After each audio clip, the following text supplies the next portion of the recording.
Eliona dienas vēstījums uz 10. septembri 25. gadu. Tu esi cienīgs jaunam sākumam. Mīļie bērni, šodien jūs dzīvojat īpašā brīdī. Tas ir kā koridors, kā šaura pāreja starp vakar un rītdienu, kur katrs solis tiek pastiprināts, katra doma kļūst redzama un katrs nodoms iegūst formu. Jūs to saucat par karmisko koridoru, bet es jums saku, tas nav sods un nav spriedums, tas ir atspulgs. Šajā laikā jūs redzat, ko esat radījuši ar savu dzīvi, ar vārdiem, domām, darbiem, klusumu un pat neizteiktām vēlmēm. Tas ir kā spogulis, kurā nevar noslēpties ne gaisma, ne ēna. Kas ir šis spogulis? Tas ir jūsu pašu sirds atbalsts. Šajā laikā izceļas viss, ko bijāt atlikuši malā, viss, ko centāties aizmirst vai paslēpt. Tas nāk uz virsmas nevis, lai jūs sāpinātu, bet lai jūs beidzot ieraudzītu un atbrīvotu. Tāpēc es jums saku, nebaidieties no šī spoguļa. Tas nav nācis jūs tiesāt, bet dziedināt. Piedodiet sev, pat ja esat kļūdījušies. Šīs kļūdas bija pakāpieni jūsu ceļā. Atlaidiet pagātni.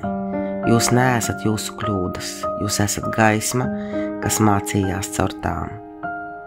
Kā iet cauri šim koridoram? Nevis ar bailēm, bet ar pateicību. Pateicība ir kā atslēga, kas aizver durvis aiz jums un atver jaunas priekšā. Katru reizi, kad sakāt paldies, jūs noslēdzat vienu vecu rētu un atverat jaunu ceļu. Ar mīlestību. Bet ne tikai pret citiem, sākumā pret sevi, jo mīlestība pret sevi ir pamats, uz kura ceļas viss pārējais. Ja jūs nepieņemat un nemīlat sevi, tad visa mīlestība pret pasauli paliek nepilnīga. Un ar izvēli.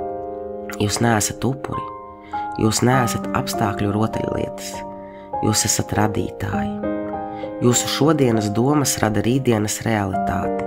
Šis ir laiks, kad to var sajust īpaši skaidri, tāpēc izvēlieties apzināti. Daudzas dvēseles šobrīd uzdot vienu un to pašu jautājumu. Vai es esmu cienīgs? Vai es varu sākt no jauna? Vai es drīkstu būt brīvs no pagātnes? Un mana atbilde ir jā. Jūs esat cienīgi. Katrs, kurš šodien elpo, katrs, kurš šobrīd lasa vai klausās šos vārdus, ir cienīgs mīlestībai, piedošanai un jaunam sākumam. Neviens nav par vēlu un neviens nav par tālu. Kas notiek šajā koridorā? Tas ir kā laiks, kad durvis ir pusvirus. Jūs vēl redzat aiz sevis vecās istabas ar putekļiem un neatrisinātām lietām, ar pagātnes smaržu, un vienlaikus jūs priekšā jau atveras jaunas telpas, gaišas, svaigas, nezināmas. Šis ir izvēles brīdis, ko jūs ņemsiet sev līdzi un ko atstāsiet aiz sevis. Atcerieties, jums nav jānes visi vecie čemodāni līdzi, jūs varat tos nolikt un iet brīvāk. Paradīze nesākas pēc nāves, paradīze sākas tur, kur jūs izvēlaties skatīties uz dzīvi ar mīlestību. Tā var sākties šodien, šajā pašā brīdī. Paradīze nav vieta, tā ir jūsu sirds stāvoklis.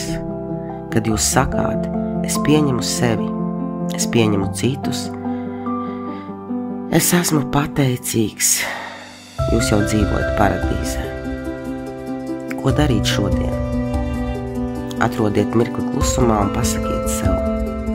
Es piedodu sev, es piedodu visiem, es izvēlos mīlestību.